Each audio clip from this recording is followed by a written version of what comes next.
Who is Prophet Mohammed? The Prophet Mohammed, peace upon him, was born in 570 AD in the 6th century in the city of Mecca, located in present-day Saudi Arabia. He was a member of the Qurayshite, a merchant tribe. He was orphaned and raised by his grandfather and uncle. A few years later, he married a widow who bore him 4 daughters. His mission as Prophet of Islam began in 610, when he first received the revelation of the Quran in the cave near Mount Hira, the mountain Hira. It was there that it received the first of the 114 revelations that would become the sacred text of Muslim, the Quran. The angel told him this word that will be the first word of the Quran, Iqra, meaning read. This is the symbol of the importance of knowledge and science in Islam. 3 years later, Prophet Muhammad, peace upon him, began to preach. He attracted some followers, but his preach of God unicity was not appreciated in Mecca, where most people worshipped idols and many pagan gods. Islam was also spoiling the supremacy of powerful tribe chiefs, so they persecuted the Muslim community until Prophet Muhammad, peace upon him, and his followers were forced into exile in 622 to Yathrib, the future Medina, far about 500 kilometers from Mecca. The Hijra, which marks the beginning of the Muslim calendar. Eventually, he went to the city of Medina, which became the center of an important Islamic civilization. Prophet Muhammad and his followers had to enter in battles against the powerful tribes that felt hatred against the new religion. The first battle, called Badr, was a victory for the Muslim, and the second, Uhud, was a defeat. Finally, the third one, the Battle of the Trench, was a victory, but without fighting, because it was a trench. And at the end of his life, Prophet Muhammad could enter Mecca, the Mecca, again, and made a pilgrimage there. He reconquered Mecca. Prophet Muhammad is the seal of a chain of 313 prophets, from Adam to Abraham, from Jesus, peace upon him, and all the prophets, who in Islam is a prophet. So Jesus is a prophet, but not God or his son or incarnation of God. Every land or continent has had a prophet who came to remind the uniqueness of God and the way to worship him, whether it was in Europe, Asia, or the ancient Aboriginal peoples. But the original message that came from God was often lost and corrupt and falsified by the hand of human beings that came after. We do not know the list of the 313 prophets, but only 29 in the Quran, and most of them coming from the children of Israel prophets like Abraham, Solomon, David, Jacob, Moses, and Jesus, peace upon all of them.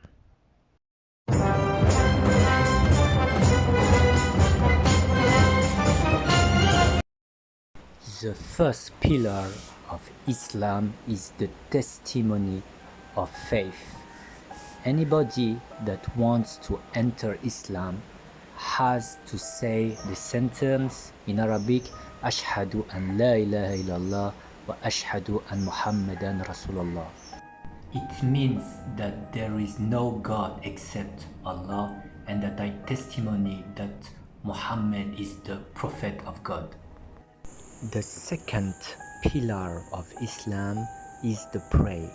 There are 5 prayers in Islam, and those 5 prayers are practiced in different parts of the day. The first one is practiced at the end of the night, and then the second one is at noon, and then the third one at the middle of the afternoon, and then the fourth one at the sunset, and finally the fifth one when evening starts to become night. The 5 praise time follows the universe and the nature time. So a Muslim can pray the same prayer according to the season at different time.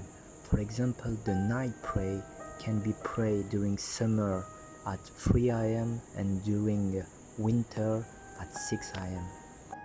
There are 4 main positions during the Islamic prayer: the standing position, then the genuflection, and then the prostration, and finally there is a sitting position. During the prayers, the Muslims must reciting some chapters of the Quran and different formula to glorify God. Then the third pillar of Islam is the tax or zakat. It means that any Muslim that have a certain amount in his bank must give one time a year 2.5% to a poor. The goal of the Islamic tax is to balance the repartition of richness between poor and rich and to reduce poverty. If the Islamic tax was respected in all the world, the poverty would be almost erased. Then the fourth pillar of Islam is the Ramadan, that the Muslims must one time a year fast during 1 month, and this month is called Ramadan. During this month, the Muslims must fast between just before the sunrise to the sunset. And finally, the fifth pillar of Islam is the pilgrimage in Mecca. It means a Muslim, if he has enough money, must go one time at least in his life to make a pilgrimage in Mecca and to practice different rites like turning around the black stone, the Kaaba. And during those tours, the Muslim must multiply the glorification to God.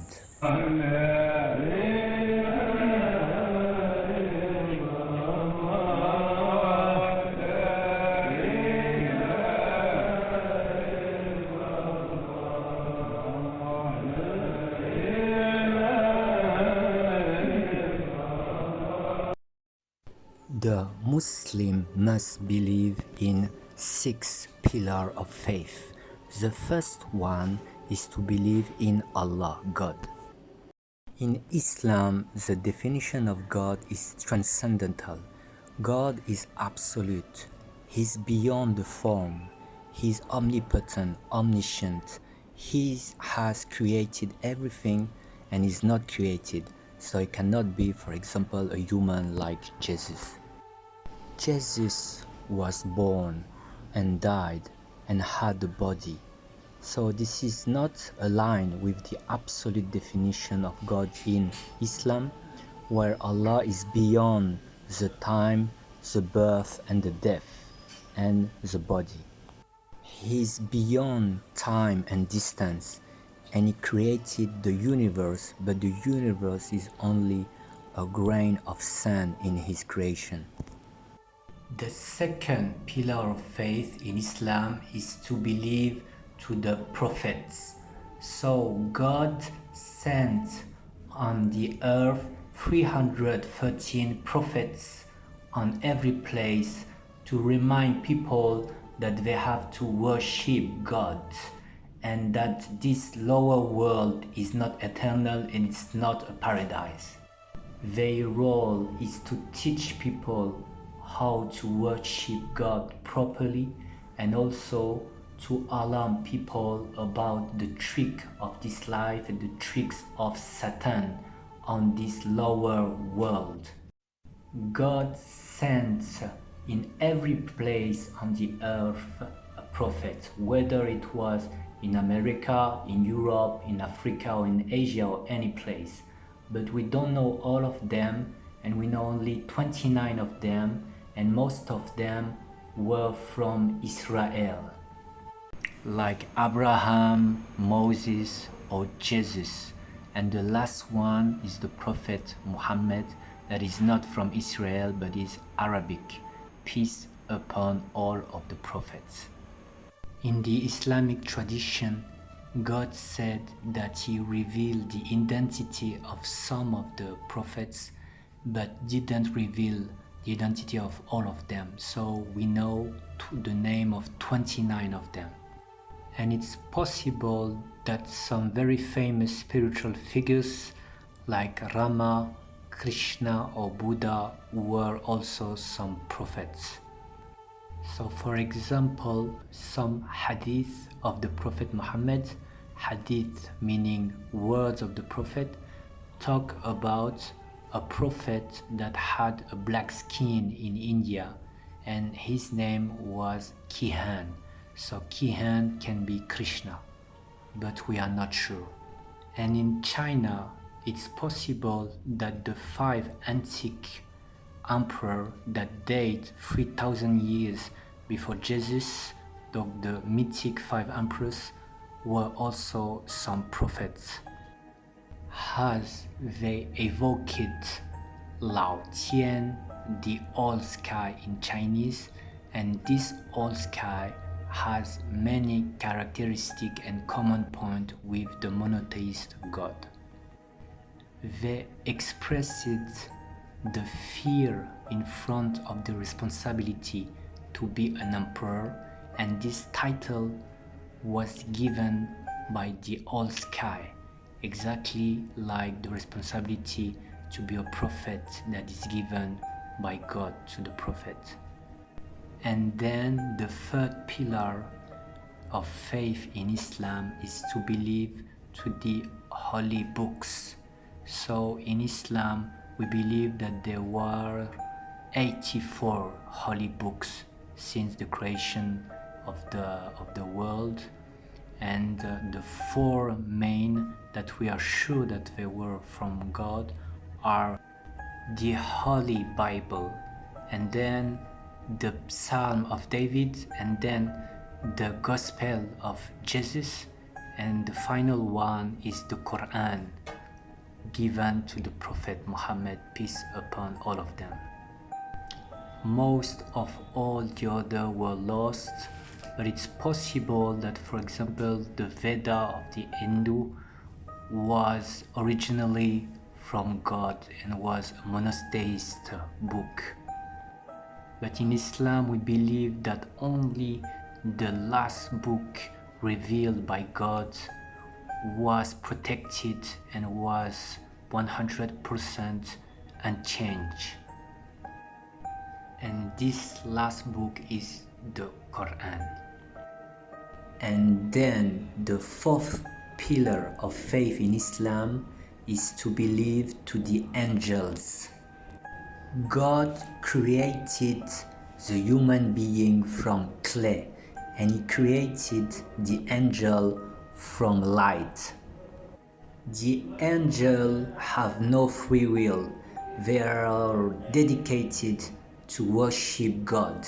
They can fly over the 7 skies, and they have the role, for example, to register the good and bad deeds of the humans and to report them to God.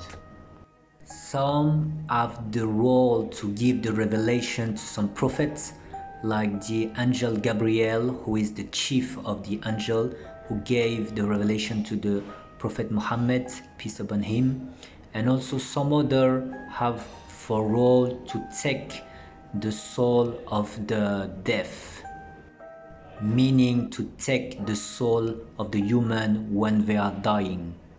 The Muslims believe also to the jinn or spirits. The jinns are created from God by fire, and the difference with the angel is that they are on the horizontal world like the human. They cannot go to the sky, flying in the sky, but they are in another dimension, and they have, like the human, the free will to choose between the good and the evil. They are like the mirror of the human beings in the invisible world, as they have many common points. They have family and they have religions. The equation for them is that as the humans cannot see them, the good jinn don't profit of this advantage and leave the humans alone, and the bad jinns are the devils and try to mislead the human beings, and their chief is Satan. So when they manage to misguide a human by actions like crime or cheating or stealing, they have a promotion and they can rise in the satanic hierarchy. And also when they manage to put the human beings in a state of non-balanced energy, like excess of anger, excess of joy, excess of excitation, sex addiction, or on the contrary sadness, they can swallow this energy and they can get weak, and they can also rise in the satanic hierarchy. And then the fifth pillar of faith in Islam is to believe to the Judgment Day. Every human beings will meet God on the Judgment Day, and they will see on the balance all the good and the bad deeds. They will see all their life, and if the good deeds are superior to the bad deeds, so it will be the paradise, and if it's the contrary, it will be the hell.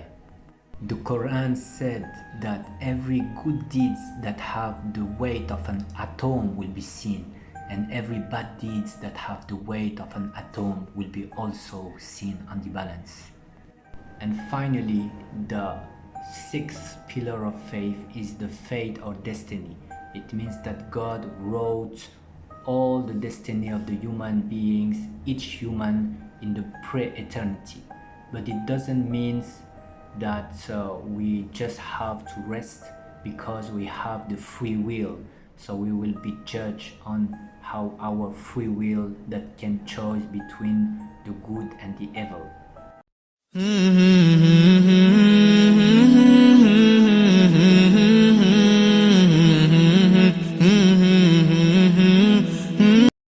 In Islam, there is about 80% of Sunni and about 10 to 15% of Shia, and the rest on some minority groups.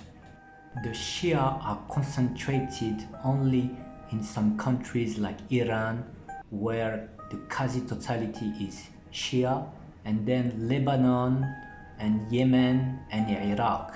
But in those three countries there is also some Sunni. And the Sunni are in majority, so they are everywhere in the Muslim world, from Africa to Maghreb, to Middle East, to Asia, to Russia, or to East Europe, etc. Concerning the 5 pillars of Islam, the actions, and the 6 pillars of faith, the Sunni and the Shia are almost similar. The difference between the Shia and Sunni is only politic. Historically, after the death of the Prophet Mohammed, peace upon him, the Caliphate lasts from his death to the 20th century with the last dynasty of the Caliphate Ottoman. But there was a very impressive and numerous list of caliph, like maybe 100 caliph. But the four first are very important to understand the difference between Shia and Sunni. So the first caliph after the Prophet Muhammad is Abu Bakr. He was a very close companion to the Prophet and almost same age. Then there was Umar, and then the third one Uthman, and the fourth one Ali. We call them the four Rashidun Caliph. It means rigorous caliph. The Sunni trust the four caliph and think that they were reliable. But the Shia think that the Prophet Muhammad and God wanted that Ali should be the first one, and that Abu Bakr, Umar, and Uthman and most of the companions plot to impeach Ali to become the first caliph.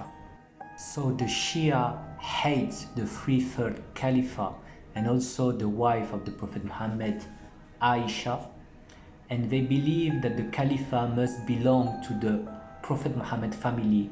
So the first must be Ali, and then his son Hassan and Hussein, and a list of other imams. Because Ali belonged to the Prophet Muhammad family, he's his cousin and also his son-in-law. He's married with the beloved daughter of the Prophet Muhammad, Fatima, and the Prophet Muhammad said that Fatima is like his own eyes. Some Shia, the majority, like in Iran, follow 12 imams, and some other follow 7 imams. And to finish, we will talk about the Sufi, who are very famous in the non-Muslim world, and the Sufi are Sunni, as they highly respect the four first caliph. But they path our spiritual path, and they follow all the 5 pillars of Islam and the 6 pillars of faith, but they focus on the spiritual path to purify their heart and to focus to increase their love for Allah and for God by rememoration and dhikr, meaning the invocation of God with a rosary. And they have also a link between a spiritual master and a disciple. For 1,000 years, the Sunni tradition was based on the fourth school for the law and on the Sufi path for the spirituality. But since the 18th century and the emergence of the Saudi Arabia kingdom, the mass people in Islam follow more another group called Salafi Wahhabi, that is more rigorous and more based on the dry letter than on the spiritual ocean. But the Sufi are still very present in all the Muslim world.